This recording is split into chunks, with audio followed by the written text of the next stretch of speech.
ಅನೇಕ ವರ್ಷಗಳಿಂದ ರಾಷ್ಟ್ರಭಕ್ತರ ಬಳಗ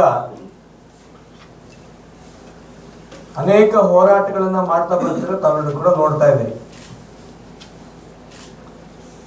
ಅದು ಪರಿಸರ ಸಂಬಂಧಪಟ್ಟಂಗಿರ್ಬೋದು, ಶಿವಮೊಗ್ಗ ನಗರದ ಅನೇಕ ಸಮಸ್ಯೆಗಳನ್ನ ವಿಚಾರವಾಗಿ ಅನೇಕ ಹೋರಾಟಗಳನ್ನ ಮಾಡ್ತಾ ಬರ್ತಾ ಇದ್ದೀವಿ. ಅದರಲ್ಲಿ ಯಶಸ್ಸನ್ನು ಕೂಡ ನಾವು ಕಾಣ್ತಾ ಬರ್ತಾ ಇದ್ದೀವಿ. ಇದಕ್ಕೆ ಸಂಬಂಧಪಟ್ಟಂಗೆ ಮಾನ್ಯ ನಮ್ಮ ಮುನ್ಸಿಪಲ್ ಕಮಿಷನರಿಗೂ ಕೂಡ ಅನೇಕ ಬಾರಿ ಅನೇಕ ವಿಚಾರಗಳನ್ನ ನಾವು ಮನವಿ ಮಾಡಿದ್ವಿ.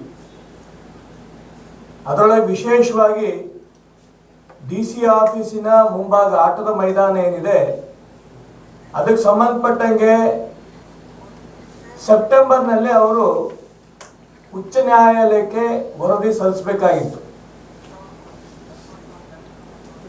ಅದಾದ ನಂತರ ಕನಿಷ್ಠ ಒಂದು 2-3 ಬಾರಿ ನಾವು ಮಹಾನಗರ ಪಾಲಿಕೆ ಕಮಿಷನ್ಗೆ ಹೋಗಿ ನಮ್ಮ ಇಡೀ ನಿಯೋಗ ಹೋಗಿ ಭೇಟಿ ಮಾಡಿ ಬಂದಿದ್ವಿ. ಇನ್ನೊಂದು ವಾರದಲ್ಲಿ ನಾವು ನ್ಯಾಯಾಲಯಕ್ಕೆ ಏನು ವರದಿ ಕೊಡ್ಬೇಕು ಅದನ್ನು ಕೊಡ್ತೀವಿ ಅಂತ ಕೂಡ ಹೇಳಿದ್ರು. 2 ತಿಂಗಳಾಯ್ತು. ಸೆಪ್ಟೆಂಬರ್ ನಲ್ಲಿ ನಾವು ಅವ್ರು ಕೊಡಬೇಕಾಗಿತ್ತು. ಜನವರಿಯಲ್ಲಿ ಕೂಡ ನಾವು ಒಂದು ಪ್ರತಿಭಟನೆ ಮಾಡಿದ್ವಿ. ಪ್ರತಿಭಟನೆ ಮಾಡಿದ ನಂತರ ಫೆಬ್ರವರಿ ಮಾರ್ಚ್ ಅಲ್ಲೂ ಕೂಡ ಅವ್ರಿಗೆ ಹೋಗಿ ಭೇಟಿ ಮಾಡಿದ್ವಿ. ಈ ಕ್ಷಣದಕ್ಕೂ ಕೂಡ ಮಹಾನಗರ ಪಾಲಿಕೆ ಕಮಿಷನರು ಅದೇನು ವರದಿ ಕೊಡಬೇಕು ಕೊಟ್ಟಿಲ್ಲ.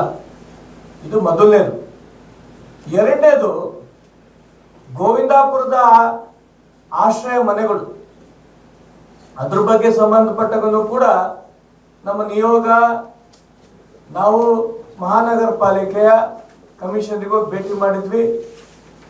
12 ಕೋಟಿ ರೂಪಾಯಿ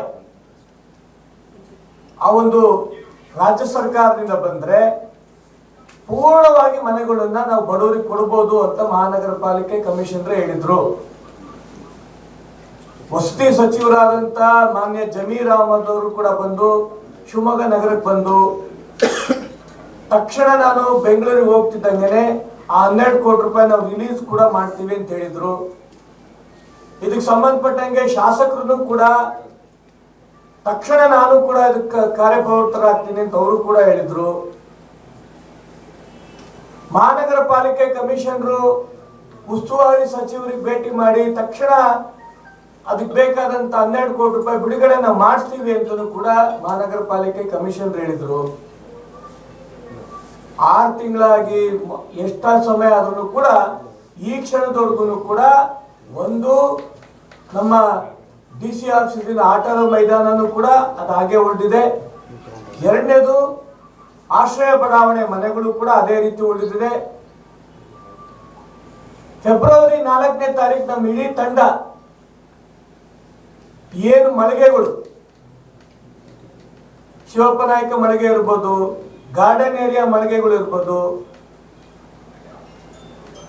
ಗಾಂಧಿನಗರದ ಮಳಿಗೆ, ಎಲ್ಲಾ ಮಳಿಗೆಗಳು ಸಂಬಂಧಪಟ್ಟಂಗೆ ಮಾರಿ ಜಾತ್ರೆ ಮುಗಿತಿದ್ದಂಗೆನೆ ಸಂಬಂಧಪಟ್ಟ ಎಲ್ಲಾ ಮಳಿಗೆಗಳನ್ನು ಕೂಡ ನಾವು ಹರಾಜಾಗ್ತೀವಿ, ಪ್ರಕ್ರಿಯೆಯನ್ನ ನಾವು ಪೂರ್ಣ ಮಾಡ್ತೀವಿ ಅಂತ ಹೇಳಿದ್ರು. ಮಾರಿ ಹಬ್ಬ ಮುಗ್ದಿ ಯುಗಾದಿ ಹಬ್ಬ ಮುಗ್ದ್ರು ಕೂಡ ಈ ಕ್ಷಣದವರೆಗೂ ಕೂಡ ಒಂದೇ ಒಂದು ಮಳಿಗೆನೂ ಕೂಡ ಯಾರಿಗೂ ಕೂಡ ಅಲಾಟ್ಮೆಂಟ್ ಮಾಡಿಲ್ಲ. ನಾವೀಗ ರಾಷ್ಟ್ರಭಕ್ತ ಬಳಗದಿಂದ ಒಂದು ತೀರ್ಮಾನ ನಾವು ಮಾಡಿದೀವಿ. ಪ್ರತಿಯೊಂದು ವಾರ್ಡಿನಲ್ಲೂ ಕೂಡ 10 ಮಹಿಳೆಯರ ಒಂದು ಮಹಿಳಾ ತಂಡ ಮಾಡಬೇಕು ಅಂತ ಈಗಾಗಲೇ ನಾವು ನಿಶ್ಚಯ ಮಾಡಿದೀವಿ. ಪ್ರತಿಯೊಂದು ವಾರ್ಡಿನಲ್ಲಿ ಕೂಡ ಮಹಿಳಾ ಘಟಕ, ಆ ಒಂದು ಮಹಿಳಾ ಘಟಕದಲ್ಲಿ ಅಧ್ಯಕ್ಷರು, ಪ್ರಧಾನ ಕಾರ್ಯದರ್ಶಿ, ಉಪಾಧ್ಯಕ್ಷರು ಮತ್ತು ಸದಸ್ಯರುಗಳೆಲ್ಲ ಒಳಗೊಂಡಂತೆ 10 ತಂಡದ ಮಹಿಳಾ ತಂಡ ಒಂದೊಂದು ವಾರ್ಡಲ್ಲೂ ಕೂಡ ನಾವು ಮಾಡಬೇಕು ಅಂತ ಈಗಾಗಲೇ ನಾವು ನಿಶ್ಚಯ ಮಾಡಿದೀವಿ. ಇದನ್ನ ಮೇ 5ನೇ ತಾರೀಕೊಳಗೆ ನಮ್ಮ ಎಲ್ಲಾ 35 ವಾರ್ಡ್ನಲ್ಲೂ ಕೂಡ ಮಹಿಳಾ ತಂಡದ ರಚನೆ ಆಗತ್ತೆ. ರಚನೆ ಆಗಿ ಮೇ 15ನೇ ತಾರೀಕುವರೆಗೂ ಮತ್ತೊಮ್ಮೆ ನಾವು ಮಹಾನಗರ ಪಾಲಿಕೆ ಕಮಿಷನ್ ನಾವು ಗಡುವು ಕೊಡ್ತಾ ಇದ್ದೀವಿ. ಆಶ್ರಯ ಮನೆ ಇರ್ಬೋದು, DC ಕಚೇರಿಯ ಮುಂಭಾಗದ ಆಟದ ಮೈದಾನ ಇರ್ಬೋದು, ಮೂರನೇದು ಎಲ್ಲ ಮಳಿಗೆಗಳಿಗೆ ಸಂಬಂಧಪಟ್ಟಂತ ಅಲಾಟ್ಮೆಂಟ್ ಇರ್ಬೋದು. ಈ ಮೂರನ್ನೂ ಕೂಡ ಮೇ 15ನೇ ತಾರೀಕೊಳಗೆ ಮಹಾನಗರ ಪಾಲಿಕೆ ಕಮಿಷನರು ಮಾಡಿಲ್ಲ ಅಂತಾಯ್ತು ಅಂದ್ರೆ ಮತ್ತೊಮ್ಮೆ ಒಂದು ಉಗ್ರವಾದಂತ ಹೋರಾಟ ರಾಷ್ಟ್ರಭಕ್ತರ ಬಳಗದಿಂದ ನಾವು ಮಾಡೋರಿದ್ದೀವಿ.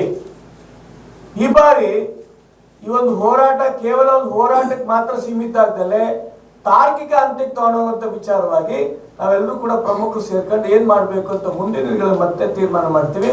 ಹಾಗಾಗಿ ಈ ಒಂದು ಸಂದರ್ಭದಲ್ಲಿ ಮಹಾನಗರ ಪಾಲಿಕೆ ಕಮಿಷನ್ ಮತ್ತೊಮ್ಮೆ ಹೇಳ್ತಾ ಇದೀವಿ, ಮೇ 15ನೇ ತಾರೀಕುವರೆಗೂ ನಿಮಗೆ ಗಡುವು ಕೊಟ್ಟಿದೀವಿ. 15ನೇ ತಾರೀಕು ಒಳಗೆ ನೀವು ಇದೊಂದು ಅಲಾಟ್ಮೆಂಟ್ ಮಾಡಿಲ್ಲ, ಮತ್ತೆ DC ಕಚೇರಿ ಆಟದ ಮೈದಾನದ ಏನೊಂದು ತೀರ್ಮಾನ ಮಾಡಲಿಲ್ಲ ಅಂತಾಯ್ತು ಅಂದ್ರೆ ರಾಷ್ಟ್ರಭಕ್ತರ ಬಳಗದಿಂದ ಮತ್ತೊಮ್ಮೆ ನಾವು ಹೋರಾಟ ಮಾಡೋದಿಲ್ಲ.